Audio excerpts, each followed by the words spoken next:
Canales de belleza. A ver, esto surge de estos dos amigos que les cuento, estudian mucho el curso de milagros, ¿sí?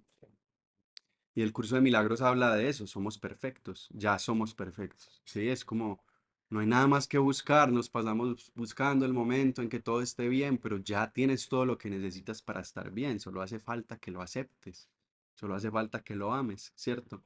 Entonces, yo escribí la primera estrofa. Y 2 años después de escribirla, la canté en un círculo donde ellos dos estaban y luego llegué a clase, a darles la clase, y ellos me dijeron, compusimos una canción, nos inspiró mucho lo que cantaste ese día, nos inspiró. Esa primera estrofa nos inspiró. Y escribimos esto, eran dos estrofas, ¿cierto? Eh, y ellos tenían organizada de manera diferente. Yo les dije, ¿qué tal si lo ponemos en esta canción? O sea, a esto le faltan estrofas. Pongámoslo aquí, ellos listo, de una. Entonces yo cogí, organicé como la semántica, todo, pues cierto, las letras, cómo estaban organizadas y cómo el mensaje se estaba dando y lo pusimos. Y sonó así hermoso, ¿cierto? Y ser canales de belleza, pues para mí está, que dice, somos canales de belleza, la vida manifiesta del misterio creador. Eso siento yo, o sea, es como realmente Dios habita en nosotros, nosotros somos Dios, somos ese mismo origen, esa misma conciencia y estamos aquí para habitar la belleza, ¿sí? Para hacer la belleza, para crear la belleza en los espacios, porque es como el anhelo de Dios en nosotros es la felicidad, la alegría, el amor, ¿cierto?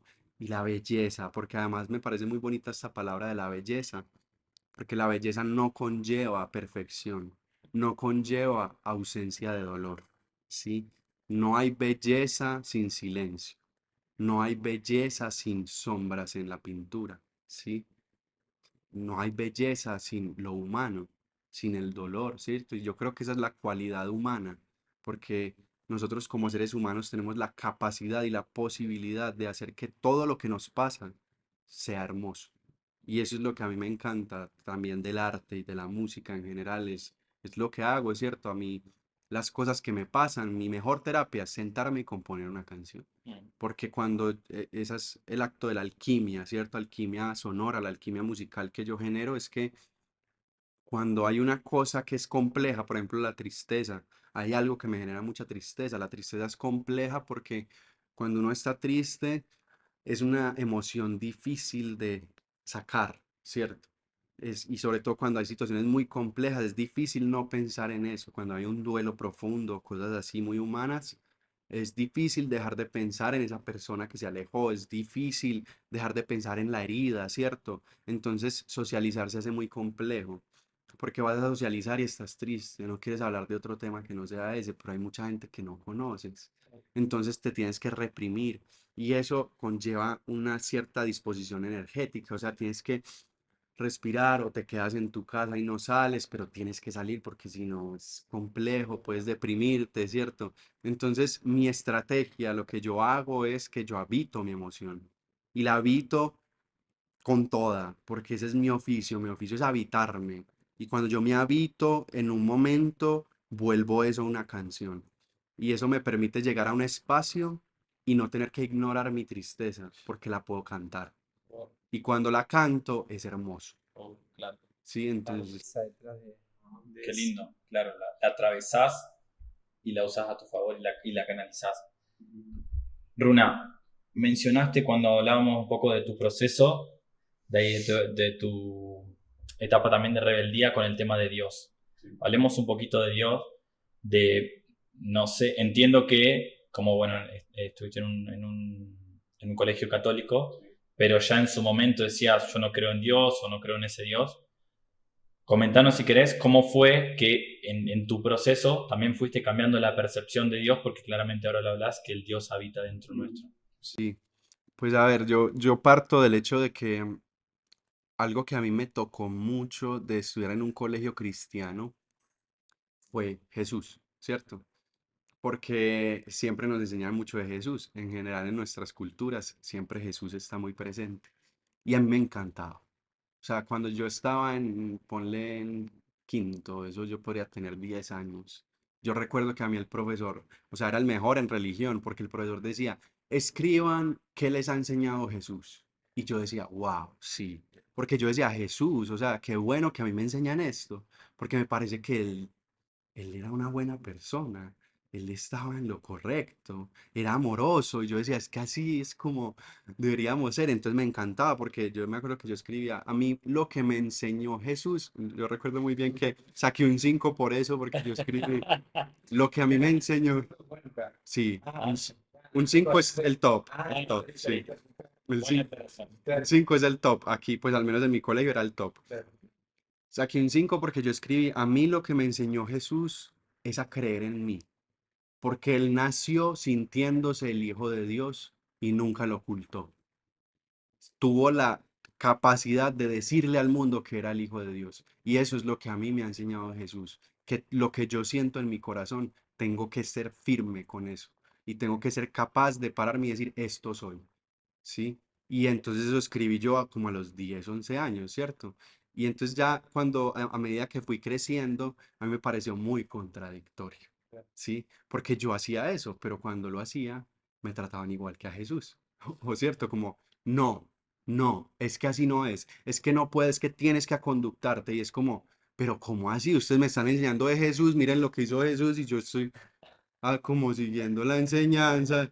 Y no, pues eso me parece que es una cosa muy contradictoria de la sociedad, incluso hasta un poco delicado hablar de esto, porque quien empieza a hablar mucho de Jesús como integrando su enseñanza, pero no es un padre, pero no es cristiano, entonces tiene un complejo mesiánico, como que es algo raro, ¿cierto? O sea, pero es como que, ¿por qué? O sea, me parece que es muy contradictorio. Y ahí es donde yo empecé a entrar en desacuerdo. Yo empecé a decir, es que no tiene sentido porque ustedes están usando la enseñanza de Jesús para conductarme, para que yo no sea como Jesús. Entonces están manipulando algo, eso no tiene sentido. Y empecé a estudiar la historia de la iglesia y yo decía, nos oprimieron, nos mataron, ¿cómo así que las cruzadas, cómo así que quemaban gente? O sea, eso no es Jesús. Y yo empecé a decir, es que, es que no, pues yo no quiero aprender eso. Yo quiero aprender esto y a mí me enseña Jesús porque fue una persona muy bacán. Pero de resto yo veo que ustedes no son como Jesús, ¿cierto? Entonces yo me empecé a cuestionar la situación de Dios porque yo decía, ¿por qué tengo yo que creer en Dios para ser buena persona? Ah, porque me parece más bien que las personas que creen en Dios no son buenas personas, ¿cierto? Y yo me empecé a dar cuenta de eso. Me parece más bien que las personas que creen en Dios quieren que los otros sean como ellos y obligan a los demás a ser como ellos y no aman al prójimo, ¿cierto? Entonces yo empecé a decir, no, yo puedo ser buena persona sin creer en Dios. Y es que ¿dónde está Dios? Yo no lo veo, ¿cierto? No está aquí, ¿cierto? Y esas eran mis disertaciones con el profesor de religión. Porque él me decía, ¿cómo no vas a creer en Dios? Y yo, es que, ¿dónde está? A ver, muéstremelo. Y él me decía, no, es que Dios existe en todo. Y yo le decía, pero entonces si yo creo en los duendes, entonces yo puedo creer en los duendes. No, usted no puede creer en los duendes. Y yo, pero ¿cómo que no? Si usted me está diciendo que es que Él es omnipresente. Y yo digo que los duendes son omnipresentes, ¿cierto? Pero es que pruébeme los duendes. Y yo, pruébeme a Dios. No, entonces usted no me puede obligar a creer en lo que yo quiera, ¿cierto?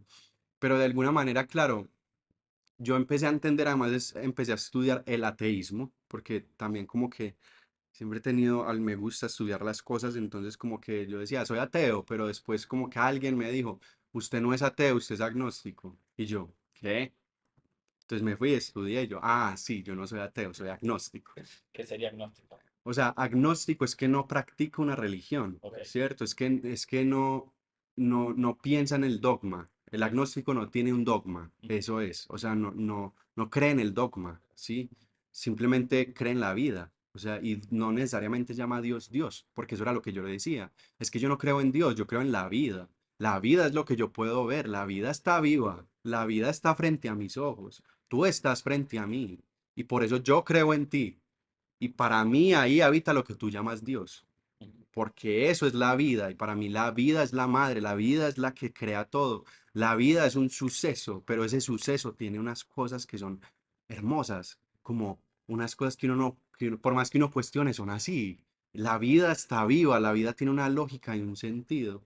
Y entonces por eso ya decía, soy agnóstico, ¿cierto? Entonces como yo, pues yo no la llamo Dios, yo lo llamo vida, ¿cierto? Y ahí empecé pues como a crecer en eso Y ya después cuando empecé a cambiar, pues también fue un relacionarme con otras visiones, porque la gente me empezó a decir eso, es que todos somos Dios, es que Dios está dentro de nosotros. Y yo decía, eso para mí tiene más sentido porque todos estamos vivos, Claro, ¿cierto? Todos estamos vivos y para mí eso tiene más sentido.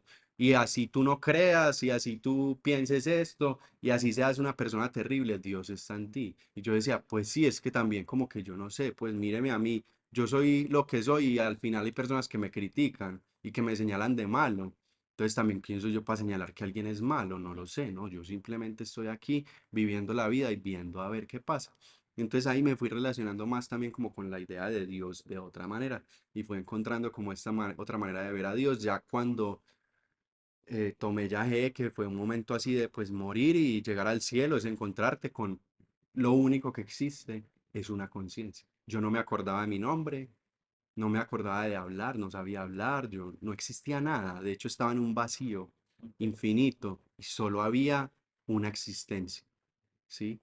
Y esa existencia no era yo, porque no era Juan Pablo, no era Runa, no, no era nada de eso, era existir.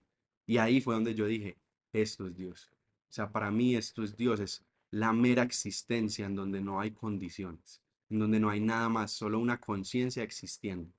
Sí, y ahí fue donde yo dije, bueno, siento que me he encontrado con esto, ahora ya vi a Dios, ¿cierto? Ya lo siento, como que me parece muy bonito, me ha gustado siempre mucho Carl Jung, y ahí una vez que a él le preguntan, como que usted cree en Dios, y él dice algo que para mí es encantador, porque así lo siento yo también. Él dice, no, yo no creo en Dios, yo sé.